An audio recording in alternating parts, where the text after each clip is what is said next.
পিতার মৃত্যুর পর হযরত খাদিজা রাদিয়াল্লাহু তাআলা আনহা ব্যবসায়ের মালিক হলেন। তার পিতা সিরিয়া, ইয়েমেন, শাম দেশে ব্যবসা করতেন, কিন্তু খাদিজা ছিলেন একজন নারী, তাই সরাসরি ব্যবসা পরিচালনা করা তার জন্য কিছুটা কঠিন হয়ে দাঁড়ায়।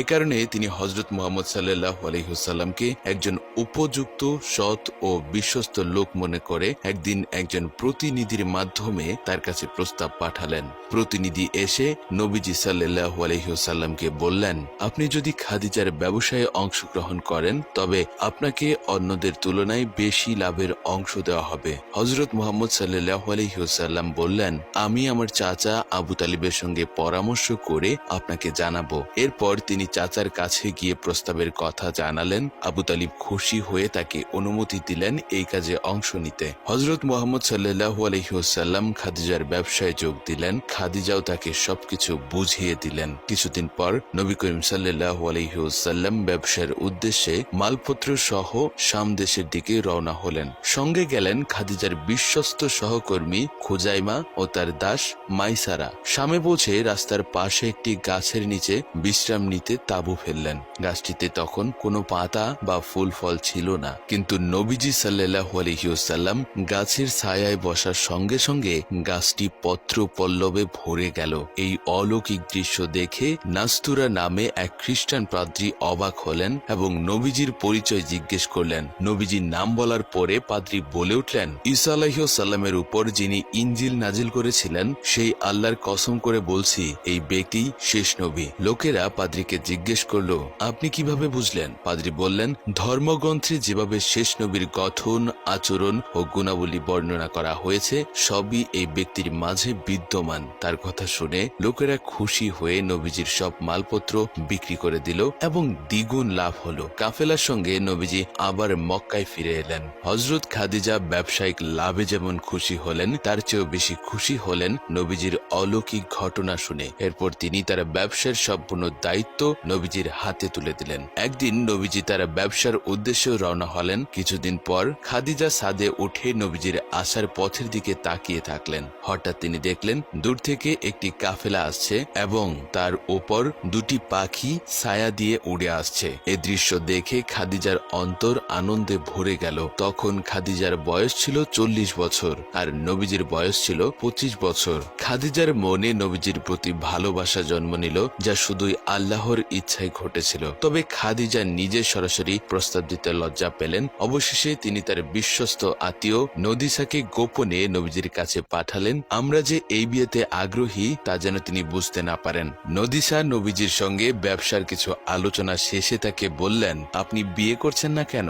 এখন তো আপনার বিয়ের উপযুক্ত সময়। নবীজি বললেন, আমার বিয়ের মতো অর্থ বা সামর্থ্য কোনোটিই নেই। স্ত্রীকে ভরণ পোষণ দিতে না পারলে বিয়ের কথা বলা ঠিক নয়। নদিসা বললেন, আপনাকে যদি এমন এক মহিলার সঙ্গে বিয়ে দেওয়া হয় যিনি ধনী, সুন্দর ও গুণবতী এবং তিনি যদি সব খরচ বহন করেন তাহলে কি আপনি রাজি থাকবেন? নবীজি অবাক হয়ে বললেন, এত বড় আশা করাটা কি ঠিক হবে?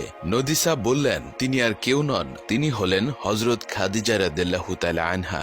নবীজি বললেন, এই ব্যাপারে আমাকে আমার অভিভাবকদের সঙ্গে আলোচনা করতে হবে। যদি তারা অনুমতি দেন তবে আমি রাজি হব। তিনি চাচা আবু তালিব, হামজা ও আব্বাসের সঙ্গে বিষয়টি আলোচনা করলেন এবং তারা সবাই এতে রাজি হয়ে গেলেন। হযরত মুহাম্মদ সাল্লাল্লাহু আলাইহি ওয়াসাল্লামের পক্ষ থেকে তার চাচা হামজা রাদিয়াল্লাহু তাআলা আনহু হযরত খাদিজা রাদিয়াল্লাহু আনহা এর গৃহে বিয়ের প্রস্তাব নিয়ে গেলেন। খাদিজার পক্ষ থেকে উপস্থিত ছিলেন আমর ইবনে আসাদ, ওয়ারাকা ইবনে নওফের সহ আরো অনেকে। তারা অত্যন্ত আনন্দের সঙ্গে এই পবিত্র বিবাহ সম্পন্ন করে দিলেন। বিয়ের সময় আবু তালিব দাঁড়িয়ে সকলের উদ্দেশ্যে বললেন, সকল প্রশংসা আল্লাহর জন্য, যিনি আমাদের নবী ইব্রাহিম আলাইহিস সালামের বংশে জন্মগ্রহণের সৌভাগ্য করে দিয়েছিলেন এবং পবিত্র কাবাগরের রক্ষণাবেক্ষণের দায়িত্ব দিয়েছেন। আমার ভাতিজা মুহাম্মদ সাল্লাল্লাহু আলাইহি ওয়াসাল্লাম আর্থিকভাবে দরিদ্র হলেও আমি গর্ব করে বলি আরবের অধিকাংশ লোক তাকে ভালোবাসে। অন্যদিকে খাদিজা রাদিয়াল্লাহু আনহা অত্যন্ত জ্ঞানী ও গুণবতী। মুহাম্মদ সাল্লাল্লাহু আলাইহি ওয়াসাল্লাম বিয়ে করতে সম্মত হয়েছেন এবং খাদিজাও স্বামী নির্বাচনে ভুল করেননি। আমি উভয়ের জন্য সুখী ও শান্তিপূর্ণ ভবিষ্যতের দোয়া করি। এরপর আমর ইবনে আসাদ খাদিজার পক্ষ থেকে উঠে দাঁড়িয়ে বললেন, আমি খাদিজার 20টি উট মোহরানা হিসেবে প্রদান করলাম।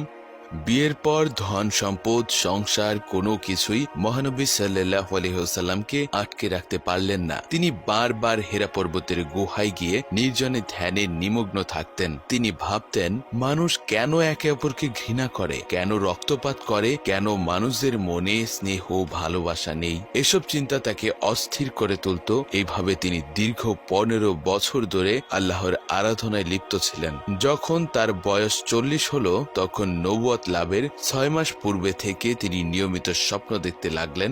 সব স্বপ্নই ছিল শত ও আশ্চর্যজনক। তিনি সেসব স্বপ্ন খাদিজা রাদিয়াল্লাহু তাআলা আনহাকে বলতেন, আর তিনি সান্ত্বনা দিয়ে বলতেন, আপনি যেভাবে আল্লাহর আরাধনায় সময় দিচ্ছেন, আপনার এই সাধনার ফল আপনি অচিরেই পেয়ে যাবেন ইনশাআল্লাহ।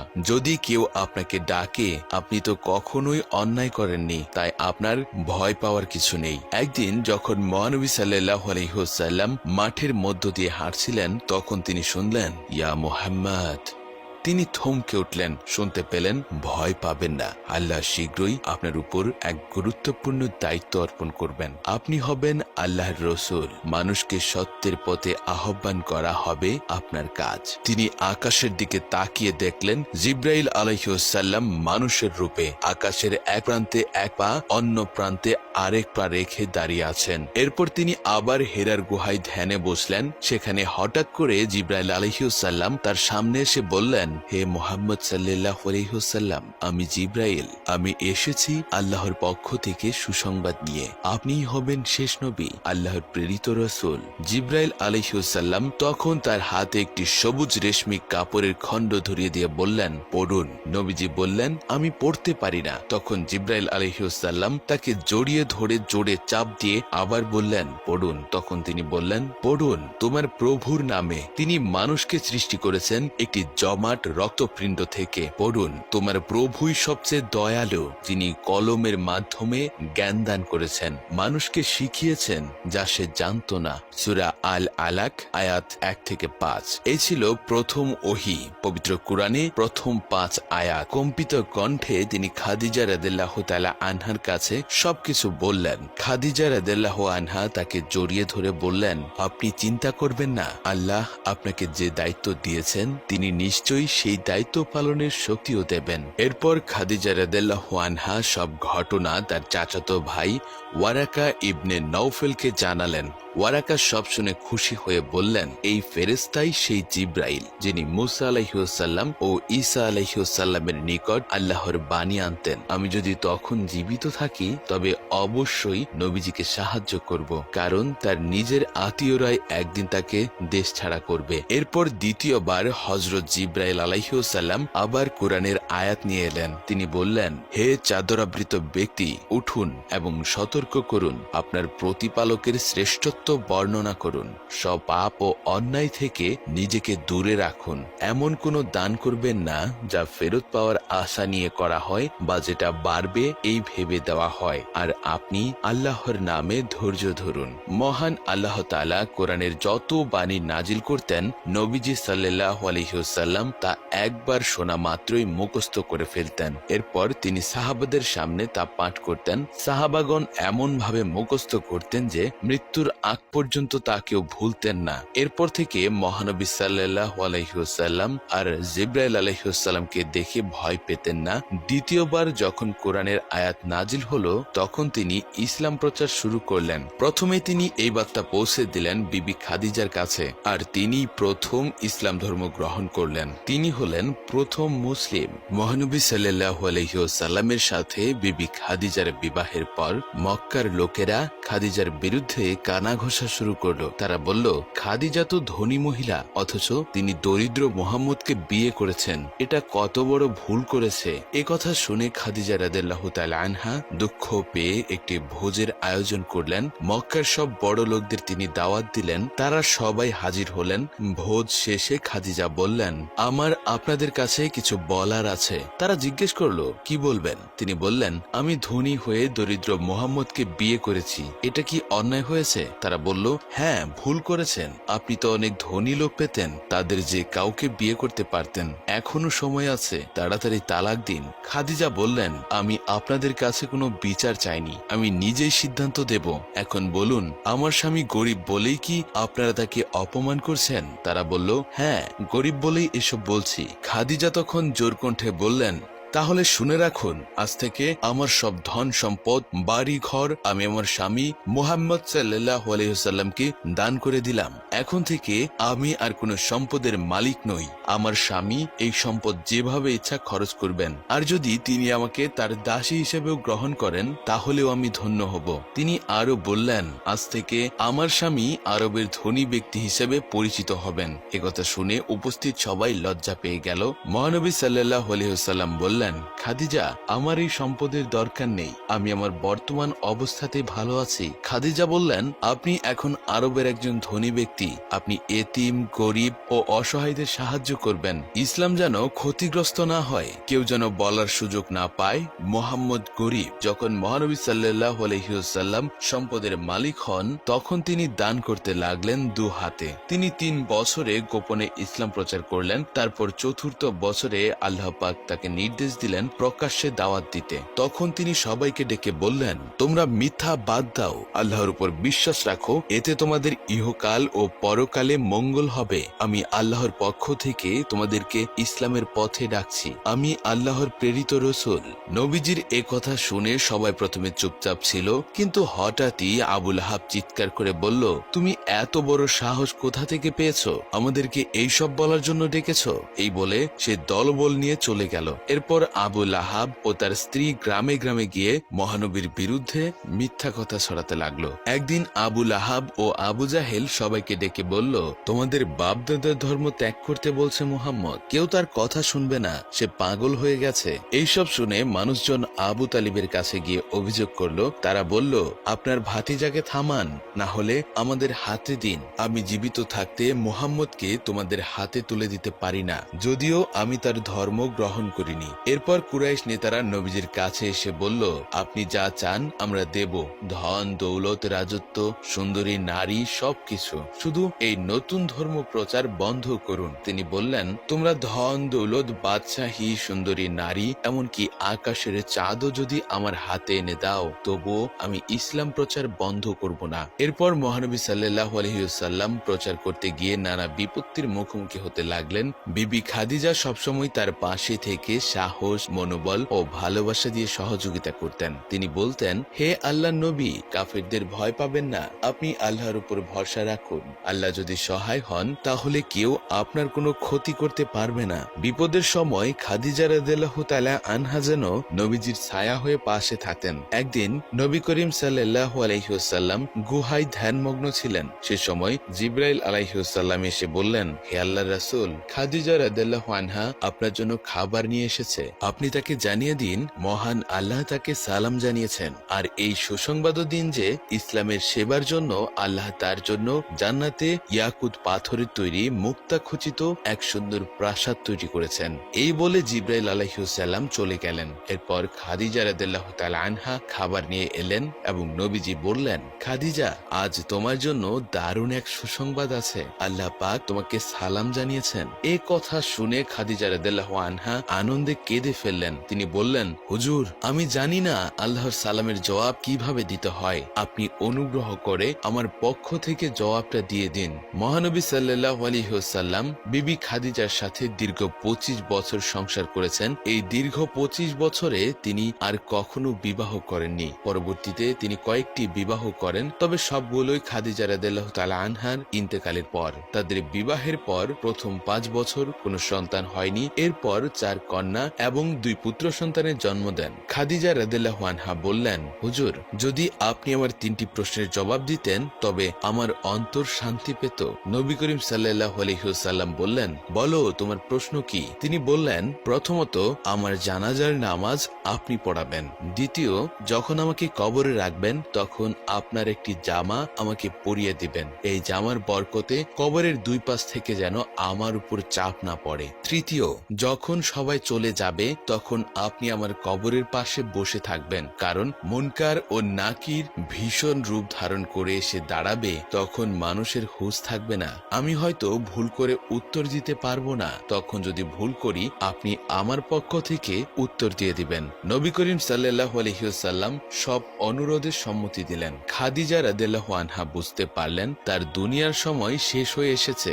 রাজা বাদশাহ হোক কিংবা ফকির, সবাইকে একদিন এই পৃথিবী ছাড়তে হবে, তাকেও বিদায় নিতে হবে। তিনি প্রিয় নবীজিকে বললেন, হে প্রিয় স্বামী, আমার সময় শেষ, এই দুনিয়া থেকে বিদায় নিচ্ছি। কিয়ামতের আগে আর আপনার সঙ্গে দেখা হবে না। দীর্ঘ 25টা বছর আমি আপনার সঙ্গে ছিলাম। এই সময়ে জেনে বা না জেনে অনেক ভুল করেছি, আপনি আমাকে ক্ষমা করে দিন। আমার কলিজার টুকরা ফাতেমাকে আমি আল্লাহর কাছে সোপর্দ করে যাচ্ছি, আপনি তার প্রতি সদা দৃষ্টি রাখবেন। একথা শুনে নবী করিম সাল্লাল্লাহু আলাইহি ওয়াসাল্লাম তার চোখের জল রুমালে মুছতে লাগলেন। তার চোখ থেকে অশ্রু গড়িয়ে গড়িয়ে বুকে পড়ছিল। তিনি বললেন, খাদিজা, তোমার কি খুব কষ্ট হচ্ছে? খাদিজা বললেন, হ্যাঁ প্রিয়। নবীজি বললেন, তোমার এই কষ্টের মধ্যেই আল্লাহর রহমত রয়েছে। তিনি তোমার জন্য জান্নাতে একটি সুরম্য প্রাসাদ তৈরি করে রেখেছেন। বেহেশতের দরজায় তোমার জন্য অপেক্ষা করছেন বিবি হাজেরা, বিবি মারিয়াম আর বিবি আসিয়া। তুমি তাদের সঙ্গে মিলিত হবে। তুমি জীবনের শেষ মুহূর্তে প্রাণ ভরে একবার কালিমা পাঠ করো। খাদিজা রাদিয়াল্লাহু আনহা ক্ষীণ কণ্ঠে কালিমা তাইবা পাঠ করলেন, লা ইলাহা ইল্লাল্লাহু মুহাম্মাদুর রাসূলুল্লাহ। আর সেই সাথেই তার পবিত্র আত্মা ইহকাল ত্যাগ করে জান্নাতের দিকে রওনা হলো। ইন্না লিল্লাহি ওয়া ইন্না ইলাইহি রাজিউন। খাদিজা রাদিয়াল্লাহু তাআলা আনহার মৃত্যুর খবর চারিদিকে ছড়িয়ে পড়ে। হাজার হাজার মহিলা এসে আখেরি জামানার নারীকুলের নেত্রীকে শেষবারের মতো দেখতে এলেন। তারা কাঁদতে কাঁদতে বিদায় জানালেন। সমগ্র আরব ছিল শোকে মর্মাহত। যখন তাকে দাফন করে সবাই চলে গেল, নবী করিম সাল্লাল্লাহু আলাইহি ওয়াসাল্লাম তখনও কবরের পাশে বসে রইলেন। তার শরীর ঘেমে ভিজে যাচ্ছিল। রাত অনেক হয়ে গেল, কিন্তু মুনকার নাকির ফেরেশতাদের কোনো শব্দ তিনি শুনতে পেলেন না। তখন আল্লাহ পাক নবীজিকে ডেকে বললেন, হে আমার হাবিব, আপনি এত রাতে কেন খাদিজার কবরের পাশে বসে কাঁদছেন? নবীজি বললেন, হে আমার প্রভু, আজ আমার খাদিজা কবরের ভেতর। মুনকার নাকিরের প্রশ্নোত্তরের সময় সে যদি ভুল করে তাহলে আমি যেন জবাব দিতে পারি, এজন্য আমি এখানে বসে আছি, কিন্তু এখনো পর্যন্ত কোনো কিছু শুনতে পাইনি। আল্লাহ তাআলা বললেন, আপনার খাদিজার জবাব আমি নিজেই দিয়ে দিয়েছি, আপনাকে আর কিছু বলতে হবে না। সে দুনিয়াতেই কবরের কান্না করে এসেছে। যে ব্যক্তি দুনিয়াতে কবরের আযাবের ভয় করে চোখের জল ফেলে, আমি তার কবরের সব প্রশ্ন সহজ করে দিই, তার আর কবরে কাঁদতে হয় না। আল্লাহ তাআলা যেমন নবীজিকে মানব জাতির মুক্তির জন্য প্রেরণ করেছেন, তেমনি খাদিজা রাদিয়াল্লাহু আনহাকেও তার উপযুক্ত সঙ্গিনী ও সহায়িকা হিসেবে সৃষ্টি করেছেন। একদিন ফজরের নামাজের শেষে খাদিজা রাদিয়াল্লাহু আনহা জিকিরে বসে কবরের কথা চিন্তা করতে করতে অচেতন হয়ে মাটিতে পড়ে গেলেন। তিনি গড়াগড়ি দিয়ে কাঁদতে লাগলেন, শরীর ধুলায় ভরে গেল। তখন ছোট্ট ফাতিমা রাদিয়াল্লাহু আনহা মায়ের এই কান্না দেখে ভয় পেয়ে গেলেন। তিনি দৌড়ে নবীজি যেখানে ছিলেন সেখানে গেলেন। নবীজি তখন মুরাকাবায় মগ্ন ছিলেন। ফাতিমা রাদিয়াল্লাহু আনহা তার জামা ধরে টানতে লাগলেন আর কাঁদতে কাঁদতে বললেন, তাড়াতাড়ি চলেন, আম্মাজান মাটিতে পড়ে গড়াগড়ি দিয়ে কাঁদছেন, অনেকক্ষণ ধরে কাঁদছেন, আপনি চলেন, দেখেন আম্মা কাঁদছেন কেন। নবীজি তখন ফাতেমাকে সঙ্গে নিয়ে এলেন। এসে বললেন, খাদিজা, তুমি এত চিন্তিত আর কাঁদছো কেন? তোমার কি হয়েছে? আমাকে খুলে বলো। খাদিজা রাদিয়াল্লাহু আনহা বললেন, হুজুর, আপনি বলেছিলেন জিকিরের আগে কবরের কথা ভাবতে। আমি যখন কবর নিয়ে ভাবছিলাম তখন মনে হলো দুনিয়ায় যদি অসুস্থ হই, আত্মীয়রা আসে, খোঁজ নেয়, জিজ্ঞাসা করে কেমন আছো, কিন্তু কবরে সেখানে তো কেউ আসবে না। কত আযাব হবে সেখানে, কেউ একবারও বলবে না তুমি কেমন আছো। এই অন্ধকার কবরে আমার প্রভু আল্লাহ ছাড়া কেউ খবর নেবেন না। কিন্তু আমি তো সেই মাবুদের যথার্থ ইবাদত করতে পারিনি, তিনি কি আমার খবর নেবেন? নবীজি বললেন, খাদিজা, তুমি এমন করে আর কেঁদো না। তোমার কান্নায় ফাতিমা পাগলির মতো কাঁদছে, তার কান্না আমি সহ্য করতে পারি না। খাদিজা রাদিয়াল্লাহু আনহা বললেন, হুজুর, আমার জন্য দোয়া করুন, আমি যেন এই কান্নার অবস্থায় কবরে যেতে পারি। নবীজি বললেন, খাদিজা, আমি তোমার জন্য বিশেষ দোয়া করব, যাতে আল্লাহ তোমাকে কবরের সব আযাব ক্ষমা করে দেন। বিপদের সময় খাদিজা রাদিয়াল্লাহু তাআলা আনহা যেন নবীজির ছায়া হয়ে পাশে থাকতেন। মহানবী সাল্লাল্লাহু আলাইহি ওয়াসাল্লাম বিবি খাদিজার সাথে দীর্ঘ 25 বছর সংসার করেছেন। এই দীর্ঘ 25 বছরে তিনি আর কখনো বিবাহ করেননি। পরবর্তীতে তিনি কয়েকটি বিবাহ করেন, তবে সবগুলোই খাদিজা রাদিয়াল্লাহু তাআলা আনহার ইন্তেকালের পর। প্রিয় দর্শক, এই ছিল আমাদের আজকের ভিডিও। কেমন লাগলো অবশ্যই কমেন্ট করে জানাবেন। আজ তাহলে এই পর্যন্তই। আপনারা ভালো থাকবেন, সুস্থ থাকবেন। আল্লাহ হাফেজ।